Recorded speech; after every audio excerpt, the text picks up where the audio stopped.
मैं परवीन कातोला राजगुरु नवोदय क्लासेज में आप सभी का स्वागत करती हूँ। तो आज दोस्तों फिर से आपके लिए मैथ्स के इम्पोर्टेंट क्वेश्चन लेकर मैं आई हूँ। तो आज की क्लास शुरू करते हैं। हमारा पहला प्रश्न है कि एक अभाज्य संख्या के कितने गुणनखंड होते हैं। एक अभाज्य संख्या के कितने गुणनखंड होते हैं। एक होते हैं, दो होते हैं, तीन होते हैं या पांच होते हैं। तो हमने पढ़ा था कि अभाज्य संख्या किसे कहते हैं। जिस संख्या में एक और स्वयं का ही भाग जाता है उसे हम अभाज्य संख्या कहते हैं। और दूसरी हमने इसकी परिभाषा पढ़ी थी कि जिस संख्या के केवल दो ही गुणनखंड होते हैं, जिस संख्या के केवल दो ही गुणनखंड होते हैं उसे हम अभाज्य संख्या कहते हैं। तो वहां पर हमें परिभाषा लिखने के लिए नहीं पूछेगा, लेकिन परिभाषा हमने समझी है, हमने जानी है, तभी हम प्रश्न का जवाब दे पाएंगे। तो प्रश्न था कि एक अभाज्य संख्या के कितने गुणनखंड होते हैं। तो अभाज्य संख्या के दो ही गुणनखंड होते हैं। कितने होते हैं? दो, क्योंकि उनमें एक का और स्वयं का ही भाग जाता है। तो बी हमारा सही जवाब हो जाएगा, दो। ठीक है। अगला प्रश्न है कि 15 से नीचे की सभी सम संख्याओं का योग होगा। 15 से नीचे की सभी सम संख्याओं का योग होगा। तो 15 से नीचे के लिए बोला है, इसका मतलब 1 से 14 के बीच, 1 से 14 तक हमें निकालना है। 15 से नीचे की बताना है। तो 15 तो हमें पता चल गया कि 15 तो सम नहीं है, क्योंकि सम संख्या किसे कहते हैं? जिस संख्या का इकाई का अंक 0, 2, 4, 6, 8 होता है उसे हम सम संख्या कहते हैं। तो यह 15 से नीचे की बताना है, ऊपर नहीं, 15 से नीचे की। ठीक है। तो 15 से नीचे मतलब 1 से 14 तक होगी। ठीक है। 15 तो हमारे है ही नहीं ऐसे भी। ठीक है। तो 15 से नीचे की बताना है, तो 1 से 14 तक। अब 1 से 14 तक में हमारी जो सम संख्या आएगी वो कितनी आएगी? 7। क्योंकि इस तरीके जब प्रश्न आए प्रथम से लेकर जहां तक भी पद में दिया हुआ हो, तो आधी तो उसमें सम होती है, आधी विषम होती है। तो 14 तक में हम देखेंगे तो 7 तो सम होगी, 7 विषम होगी। तो सम संख्याओं का योग निकालना हमने जाना था। सम संख्याओं का योग निकालना हमने जाना था, लेकिन वो क्या होगी? प्रथम से शुरू होगी। प्रथम एन सम संख्याओं का योग निकालने का सूत्र होता है N bracket N plus 1 bracket बंद। मान लो अभी तो 15 से नीचे, इसलिए आप जल्दी से निकाल लोगे फटाफट। 2, 4, 6, 8, 10, 12 और 14 को जोड़कर निकाल लोगे। लेकिन मान लो बड़ी संख्या आ जाए, यानी 100 से नीचे की पूछ ले या फिर 120 के नीचे की पूछ ले, तब फिर आप उनको जोड़ोगे, लिखोगे, बहुत टाइम लग जाएगा। तो इस छोटे से सूत्र से हम उनको आसानी से हल कर सकते हैं। तो 1 से 14 में कितनी होगी सम? हमारी 7 होगी। तो एन की जगह 7 ब्रैकेट 7 प्लस 1 ब्रैकेट बंद। तो 7 गुणा में 7 में 1 जोड़े तो 8, तो 7 8 56 कितने हो जाएंगे? 15 से नीचे की सभी सम संख्याओं का योग क्या हो जाएगा? 56 हो जाएगा। कितना हो जाएगा? 56। तो सी हमारा सही जवाब हो जाएगा। सी हमारा सही जवाब हो जाएगा। तो अगला प्रश्न है हमारा कि वह छोटी से छोटी संख्या ज्ञात करे जिसमें 12, 15, 20, 54 से भाग देने पर प्रत्येक दशा में 4 शेष बचे। तो यहाँ पर हम क्या निकालेंगे? तो आपको मैंने कुछ शब्द बताए थे कि प्रश्न में अगर आपके छोटी से छोटी आ जाए, कम से कम आ जाए, न्यून से न्यून आ जाए, न्यूनतम आ जाए, लघुतम आ जाए, घंटियों के सवाल आ जाए, ट्रैफिक बत्तियों के सवाल आ जाए, एक साथ कदम चलाने की बात आ जाए, तो ऐसे प्रश्नों में हम लसप यानी लघुतम समापवर्त्य निकालते हैं। तो ये हमें पता चल गया कि छोटी से छोटी आया है, इसका मतलब हम लसन निकालेंगे। इसमें एक और बात कही गई है कि प्रत्येक दशा में 4 शेष बचने चाहिए, यानी हमारा जो लसा आएगा तो जब इन संख्याओं का हम भाग देंगे तो हर बार 4 शेष बचना चाहिए। तो लसा तो हम निकालेंगे, अब 4 शेष बचाना है। तो लसप क्या होता है बच्चों? लसप होता है, लसप वो छोटी से छोटी संख्या होती है जिसमें दी हुई संख्याओं का भाग पूरी बार चला जाता है। यानी इनका जो लसा आएगा उसमें तो इनका भाग पूरा चला जाएगा। इनका भाग जब लसम में देंगे तो पूरा चला जाएगा। लेकिन हमें 4 शेष बचाने हैं, तो फिर हमें लसब में क्या करना पड़ेगा, 4 को जब हम जोड़ेंगे तो हर बार भाग देने पर 4 ही हमारे शेष बचेंगे। ठीक है, अच्छे से आपको मैंने क्लास में समझा दिया था। तो यहाँ पर हम पहले निकालते हैं लसब। तो हमारी संख्याएं हैं 12, 15, 20 और 54। तो अब भाग विधि से हम इनका लसन निकालते हैं, लघुत्तम समापवर्ती। तो दो का भाग 12 में और 20 में जा रहा है और 54 में भी जा रहा है, लेकिन 15 में नहीं जा रहा। जिसमें नहीं जा रहा उसको हम ऐसे ही लिख देंगे। तो 2 चिक्की 12, 15 में नहीं जाता, 15 को हम ऐसे ही लिख देंगे। 2 का भाग 2 एकम 2, भाग टूट की 0, 10 बार। 2 का भाग 54 में 2 दूनी 4, 1 बच गए, 14 हो गए, 2 7 14, 27 बार। ठीक है, ऐसे भी चेक कर सकते हो आप। 6 दूनी 12, 10 दूनी 20, 27 दूनी 54। ठीक है, क्या अभी भी 2 का जा रहा है क्या, तो 6 में तो जाएगा, 10 में भी जाएगा, लेकिन 27 में गाएंगे, 7 आ गया, इसमें 5 है, तो दोनों में नहीं जाएगा। इनको हम ऐसे ही लिख देंगे। तो 2 तिया 6, 15 में नहीं जा रहा, 15 को ऐसे लिख देंगे। 10 में जा रहा है, 2 पंजे 10, 27 में नहीं जा रहा, 27 को हम ऐसे लिख देंगे। भाजकता के नियम हमने अच्छे से पढ़ लिए थे, इसलिए हम आराम से भाग दे सकते हैं। ठीक है, चलो 2 के अभी भी 2 का जा रहा है कि तो 3 अभाज्य संख्या है कि 3 में 3 का ही जाएगा। 5 अभाज्य संख्या है, 5 में 5 का ही जाएगा। अब बची 15 और 27। तो 15 27 में 2 का पहले नहीं गया तो अब थोड़ी जाएगा। ठीक है, तो 2 के बाद अभाज्य संख्या आती है हमारी 3। क्या 3 का चला जाएगा क्या, तो अंकों का योग करना पड़ेगा। 5 रेख 6 होते हैं, 6 में 3 का जाएगा, इसका मतलब 15 में भी जाएगा।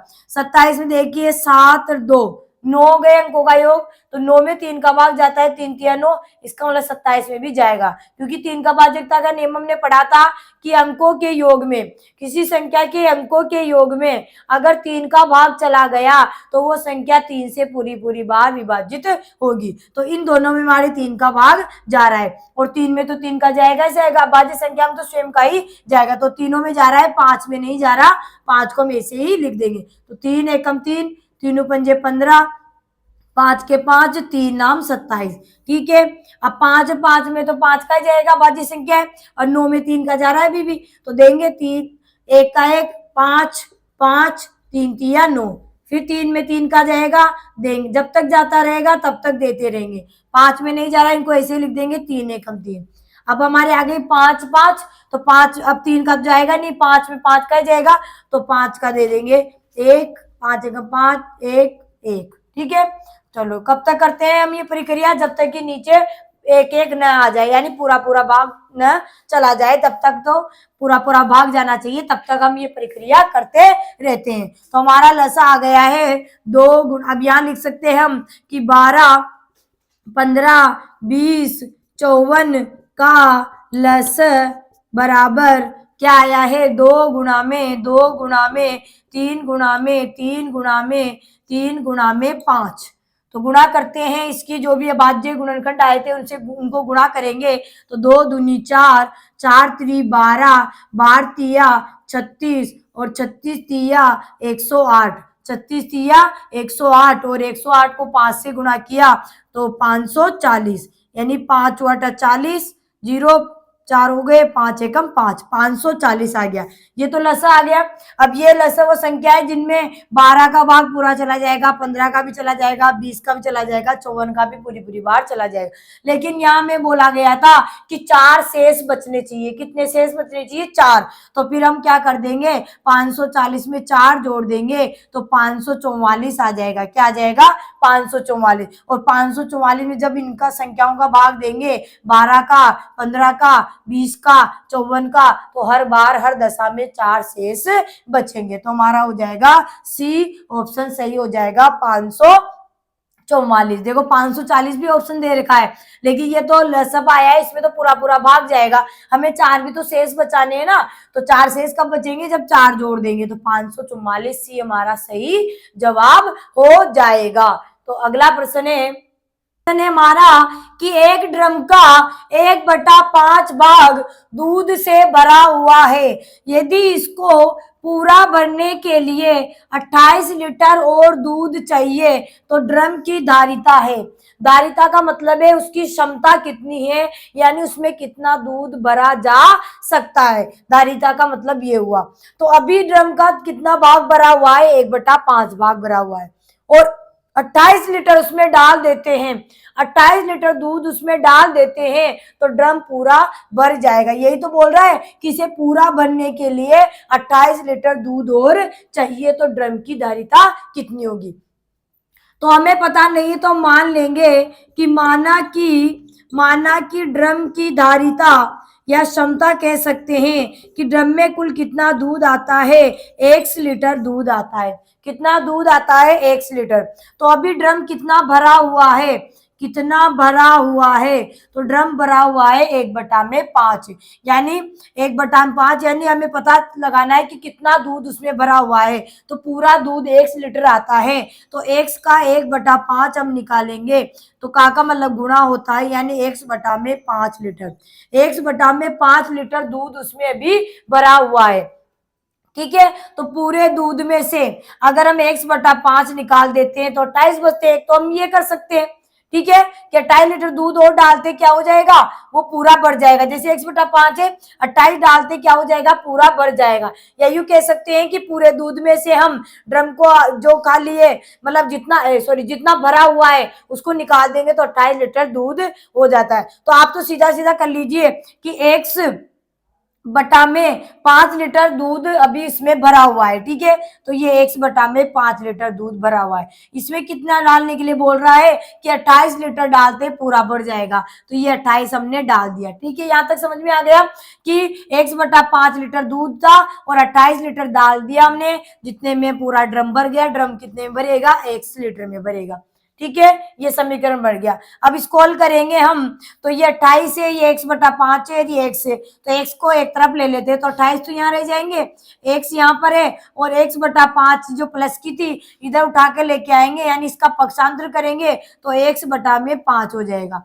अब इसको हल करेंगे तो बटा में 1 लिख देंगे, इसके भिन्न बना लेंगे ना, इसको भी हल करेंगे तो 1 और 5 का लसा लेंगे, क्योंकि असमान है ना, हर को समान करेंगे। जब भी भिन्नों का जोड़ बाकी किया जाता है तो हरों को समान किया जाता है। तो 1 और 5 का लस कितना आ गया, 5। 1 का भाग 5 में 5 बार, और 5 को से गुना किया तो 5x, माइनस 5 का भाग 5 में 1 बार, 1 को 1 से गुना किया तो x। ठीक है, आगे देखिए 28 बराबर 5x में से 1x गया तो कितने बच गए, 4x/5। ठीक है, तो x यहाँ रह जाएगा 4/5, इसका पक्षांतर करेंगे भिन्न का, तो भिन्न क्या हो जाएगी, उल्टी हो जाएगी, यानी गुणा तो भाग में आ जाएगा, भाग गुणा में आ जाएगा, तो 5/4। तो 4 से 4 7 28, 7 पंजे 35, तो 35 बराबर x, यानी x का मान कितना आ गया, 35। तो x को माना था हमने, ड्रम की धारिता को माना था, तो ड्रम की धारिता x आ गई, इसका मतलब क्या आ गया, 35। x की जगह 35 लिख देंगे, यानी 35 लीटर।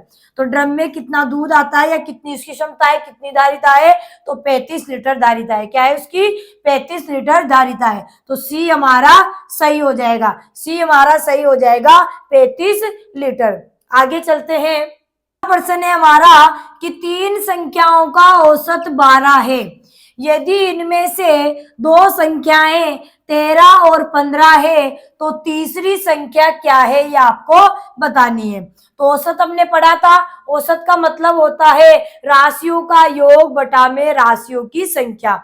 और अगर हमें राशियों की संख्या दी हुई होती है और औसत हमें दिया होता है तो उनसे हम क्या निकाल लेते हैं, योग निकाल लेते हैं। और योग कैसे निकाला जाता है, औसत गुणा में राशियों की संख्या, यानी एक सूत्र पढ़ा था उससे हमारे तीनों सूत्र हो जाते हैं। ठीक है, तो 3 संख्याओं का यहाँ औसत दे रखा है 12, तो यहाँ 3 संख्याओं का हम योग निकालेंगे, तो योग बराबर औसत गुणा में राशियों की संख्या।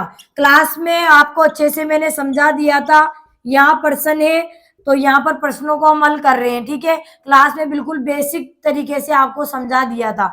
तो औसत कितना है, 12 गुणा में राशियों की संख्या 3, तो योग आ गया उनका 36। ठीक है, 3 संख्याओं का योग क्या आ गया, हमारे 36 आ गया। ठीक है, इनमें से 2 संख्याएं दे रखी 13 और 15, कोई सी भी हो सकती है, 3 संख्याओं का योग तो आ गया, और 2 संख्या में दी हुई है तो 2 संख्याओं का योग कर लेते हैं, कितना होगा। औसत नहीं दिया हुआ है, उनकी संख्या दी हुई है तो उनको जोड़ लेंगे। 2 संख्याओं का योग बराबर 13 प्लस 15, 13 प्लस 15 बराबर क्या हो गई? 28 हो गई। तीन संख्याओं का योग 36 है और दो संख्याओं का योग 28 है। तीन संख्याओं में से जब दो संख्याओं का योग घटा देंगे, तीन संख्याओं के योग में से दो संख्याओं का योग घटा देंगे तो तीसरी संख्या आ जाएगी हमारे पास। तो तीसरी संख्या क्या होगी? तीसरी संख्या बराबर 36 माइनस 28 बराबर 8।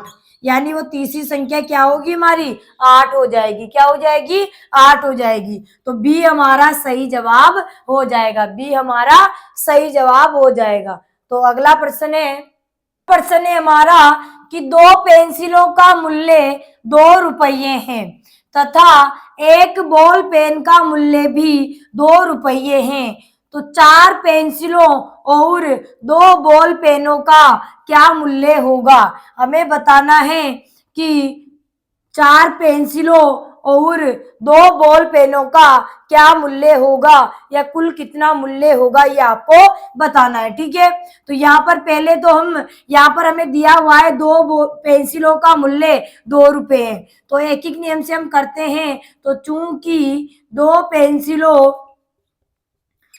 पेंसिलों का मूल्य बराबर 2 रुपये है, 2 पेंसिलों का मूल्य कितना है? 2 रुपये। तो एक एक नियम से हम एक का निकालते हैं। तो एक पेंसिल का मूल्य बराबर कितना होगा? कम होगा, यानी 2/2 रुपये। ठीक है, तो यहाँ पर कितनी पेंसिलों का निकालना है हमें? 4। तो पहले तो हम पेंसिलों का निकाल लेते हैं। तो 4 पेंसिलों, इसलिए 4 पेंसिलों का मूल्य बराबर, तो ज्यादा होगा तो 2/2 गुणा में 4। चाहो तो आप यहाँ पर भी काट सकते हो। ठीक है, 2 से 2 कट गए तो 4 रुपये आ गया। क्या आ गया? 4 रुपये। तो 4 पेंसिलों का मूल्य कितना आ गया? 4 रुपये। हमें क्या निकालना है? 2 बॉल पेनों का भी निकालना है। तो एक बॉल पेन का मूल्य कितना है? तो चूंकि एक बॉल पेन का मूल्य बराबर 2 रुपये है, इसलिए दो बॉल पेन का मूल्य बराबर ज्यादा होगा। और ज्यादा के लिए क्या करते हैं हम? गुणा। तो 2 गुणा में 2, तो कितना हो जाएगा?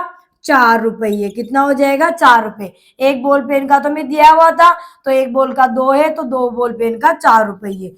तो हमारे पास आ गया 4 पेंसिलों का तो 4 रुपये आ गया और 2 बॉल पेन का भी 4 रुपये आ गया। तो 4 4 कितने हो गए? 8 रुपये। यानी 4 पेंसिलों और 2 बॉल पेनों का कुल मूल्य कितना आया हमारे पास? 8 रुपये। क्या आ गया? 8 रुपये। तो एक एक नियम से हम इसको कर लेंगे, तो हमारा बी सही जवाब हो जाएगा, 8 रुपये। तो अगला प्रश्न है कि किसी वस्तु को 880 रुपये में बेचने पर 10% का लाभ होता है, तो 760 रुपये में बेचने पर कितने प्रतिशत हानि या लाभ होगा? तो हानि या लाभ निकालना होगा। तो आपको मैंने बताया था बच्चों क्लास में कि लाभ प्रतिशत या हानि प्रतिशत हमेशा क्रम मूल्य पर निकाला जाता है। जब हमें इस वस्तु का क्रम मूल्य पता होगा तब हमें पता चलेगा कि लाभ हो रहा है या हानि।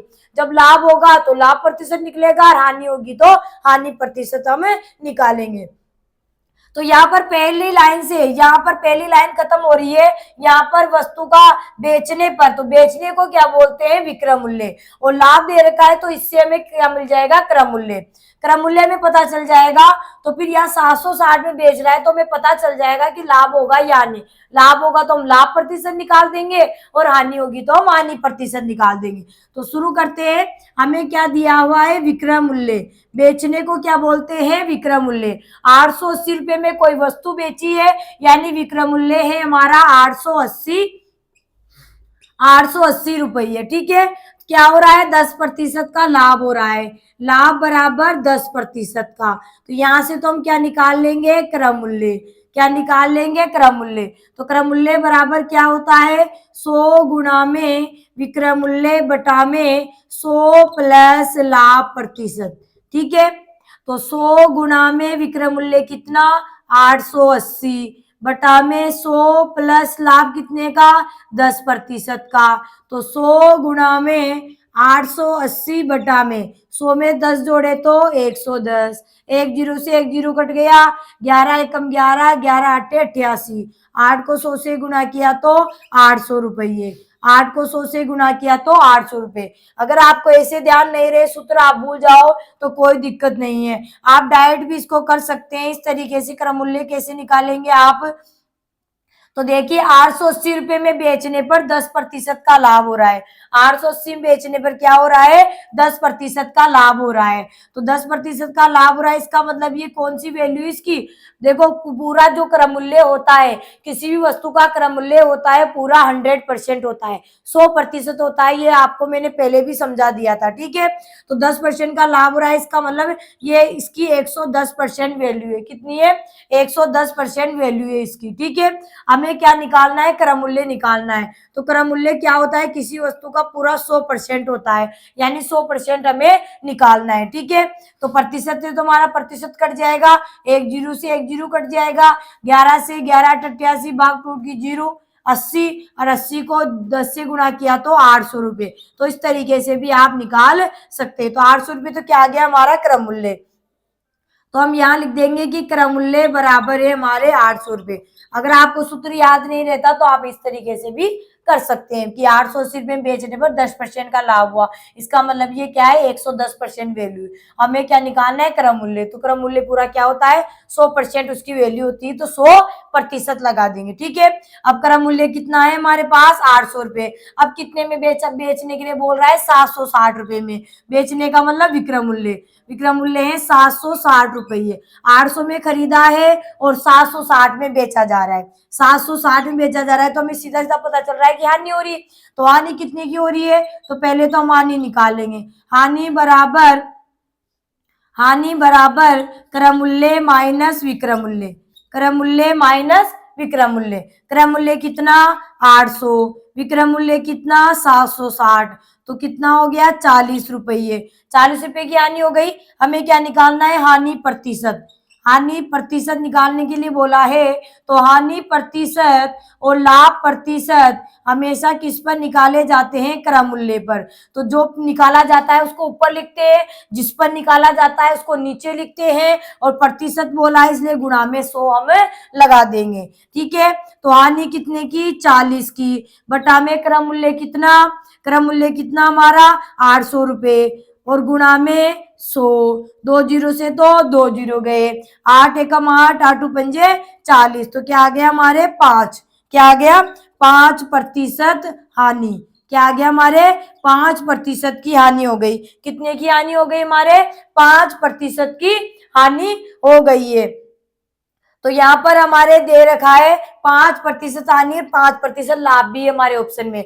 तो हमें तो क्या बताना है कि जो हुआ है वही बताना है। यहाँ पर पूछा था कि लाभ या हानि बताइए प्रतिशत, तो हमारी हानि हो रही थी, तो फिर हमारा क्या हो जाएगा, बी ऑप्शन सही हो जाएगा, 5% हानि। तो बी हमारा सही हो जाएगा। तो अगला प्रश्न है, यदि 10 मनुष्य एक काम को 4 दिनों में कर सकते हैं तो उसी काम को 5 दिनों में पूरा कितने मनुष्य करेंगे। उसी काम को 5 दिनों में पूरा कितने मनुष्य करेंगे, यानी 5 दिनों में अगर उस काम करना है तो कितने मनुष्य मिलकर उस काम को 5 दिनों में पूरा कर लेंगे।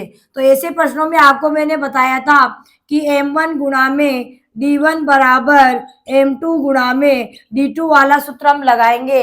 m का मतलब है मैन यानी मनुष्य, और d का मतलब होता है डे यानी दिन। तो m1 है और ये d1 है, और यहाँ पर d दे रखा है यानी ये d2 हो गया, और हमें m2 निकालना है। यानी 10 मनुष्य 4 दिनों में करते हैं तो 5 दिनों में कितने मनुष्य उस काम को करेंगे, ठीक है। 5 दिनों में कितने मनुष्य करेंगे। तो m1 है 10, d1 है 4 दिन, और m2 हमें निकालना है, और d2 हमें दे रखा है 5 दिनों के लिए।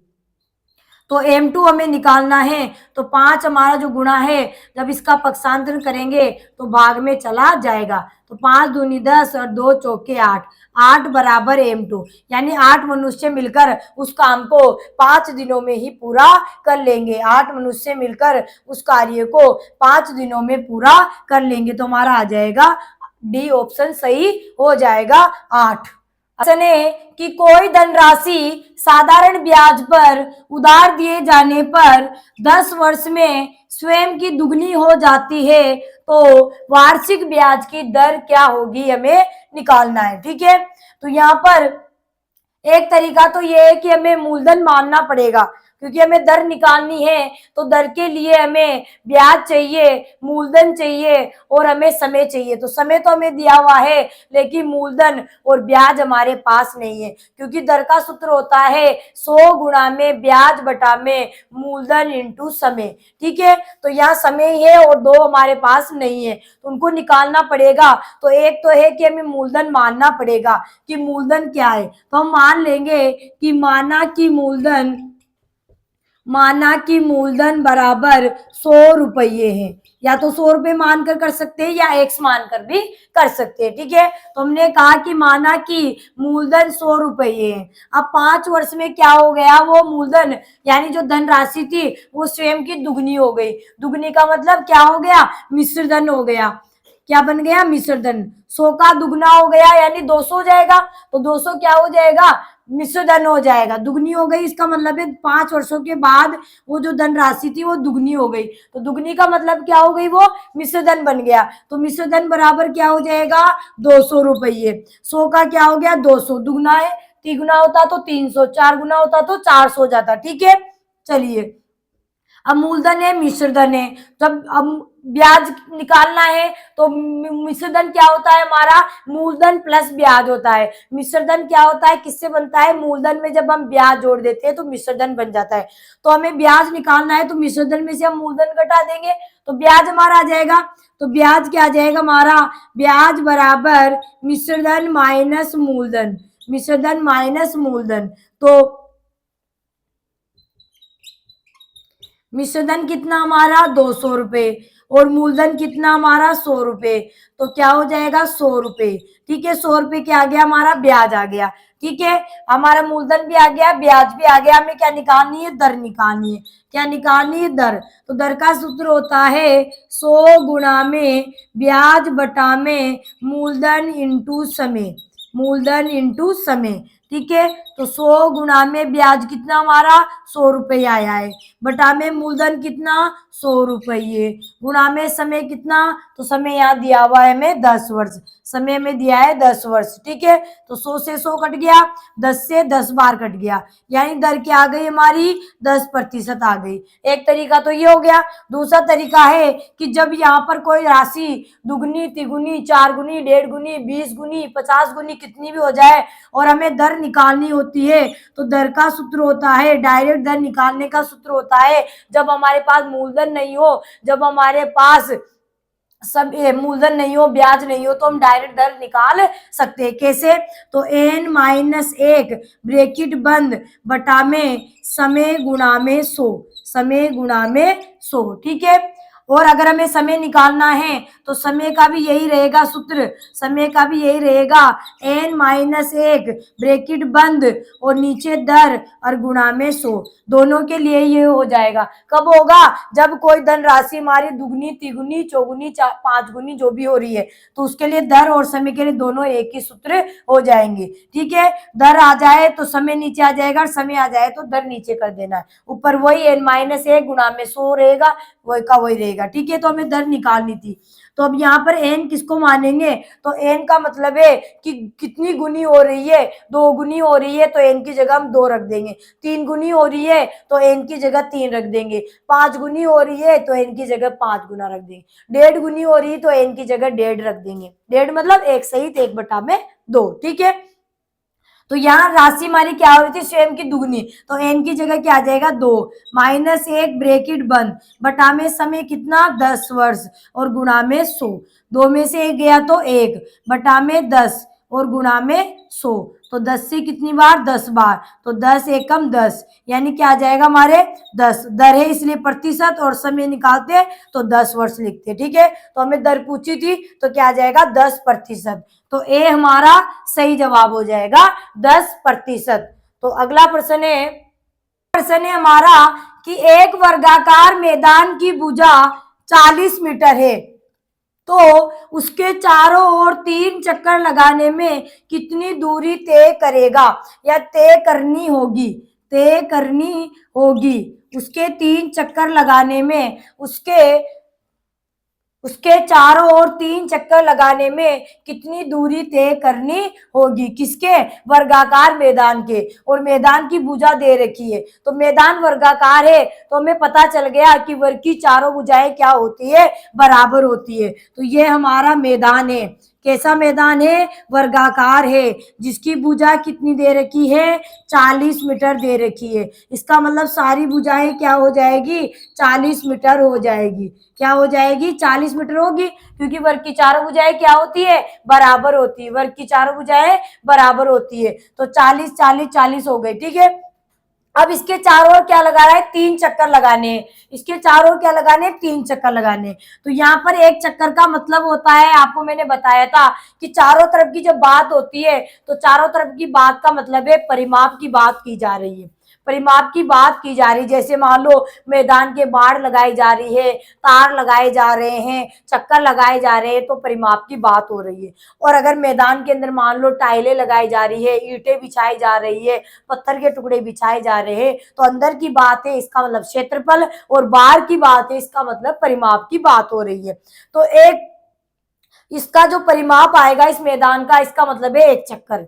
जैसे मान लो कहीं से भी हमने शुरू किया, यहां से लेकर यहां तक जब आए, चारों तरफ घूमकर यहाँ पहुंच गए इस पॉइंट पे, इसका मतलब एक चक्कर पूरा हो गया। यानी परिमाप बराबर एक चक्कर आपको मानकर चलना है, ठीक है। मानकर क्या होता है, परिमाप बराबर क्या हो गया, एक चक्कर हो गया। तो यहाँ पर 3 चक्कर लगाने, तो 3 चक्कर में कितनी दूरी तय करनी होगी। तो हम यहाँ पर निकालते हैं कि मैदान का जो परिमाप होगा वो क्या होगा। तो मैदान हमारे वर्गाकार है, तो वर्गाकार है तो क्या हो जाएगा, परिमाप 4 गुना में भुजा। तो 4 गुना में भुजा है 40 मीटर, तो हो गया 160 मीटर। और 160 मीटर का मतलब है कि एक चक्कर में 160 मीटर की दूरी तय। तो कितने चक्कर लगाने हैं, 3 चक्कर। कितने चक्कर लगाने हैं, 3 चक्कर। तो हम लिख देंगे कि चूंकि एक चक्कर में दूरी तय करनी पड़ेगी या करता है, एक चक्कर में दूरी तय करता है बराबर 160 मीटर, या एक चक्कर में हमें 160 मीटर दूरी तय करनी पड़ेगी। यानी एक चक्कर का मतलब क्या हुआ, परिमाप हो गया, ठीक है। इसलिए कितने चक्कर लगाने, इसके 3 बार चक्कर लगाने। कितने लगाने, 3 चक्कर लगाने। तो 3 चक्कर में दूरी तय करनी पड़ेगी, दूरी तय करनी पड़ेगी। तो कितनी पड़ेगी दूरी, तो 160 गुना में 3, तो गुणा करेंगे तो 0 और 16 48, यानी 480 मीटर। 480 मीटर दूरी तय करनी पड़ेगी। इसके 3 चक्कर लगाएंगे तो 480 मीटर की दूरी तय हो जाएगी, ठीक है। तो ए हमारा सही जवाब हो जाएगा, ए हमारा सही जवाब हो जाएगा। तो आज हमने अंकगणित के 10 सवालों को आज हल किया है। ऐसे रोजाना ही हम 10 सवालों को हल करेंगे, तो इससे आप अपनी तैयारी को और बेहतर बना सकते हैं। अगर आपको प्रश्न अच्छे लगे, समझ में आए, तो वीडियो को लाइक करें, शेयर करें, चैनल को सब्सक्राइब करें। तब तक के लिए धन्यवाद। जय हिंद, जय भारत। मिलेंगे नेक्स्ट वीडियो में।